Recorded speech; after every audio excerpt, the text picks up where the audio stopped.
खैपुर ज़िले इंतज़ामिया खैपुर पारा शहरनि तोड़े बहिराड़ी वारनि इलाइक़नि में म्यूनिसिपल सर्विसिज़ वणकारी इंक्रोचमेंट सफ़ाई सुथराई स्ट्रीट लाइट्स ट्रांसपोर्टेशन में सिंध लोकल गवर्नमेंट एक्ट 2013 तहत ज़िम्मेवारियूं अदा न करण वारनि ऐं क़दजाणी में शिरकत न करण वारनि सरकारी ऑफिसरनि ख़िलाफ़ सख़्त एक्शन करण जो फ़ैसिलो।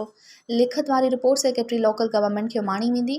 असिस्टेंट कमिश्नर समूरनि मामलनि ते निगरानी कंदे उपाउनि ते अमल दरामद कराइण जा पाबंद हूंदा।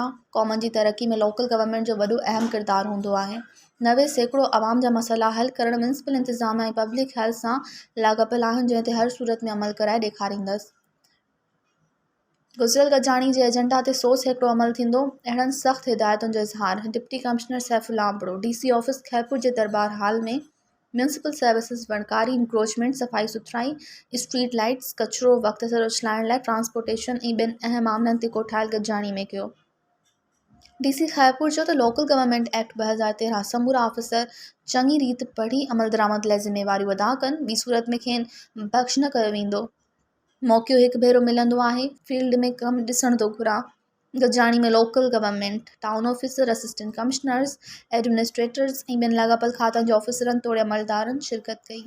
मज़ीद ख़बरनि ऐं तफ़सीलात लाइ विज़िट कयो असांजी वेबसाइट www.awamiNewsHD.com ऐं ॾिसंदा रहो अवामी न्यूज़ HD।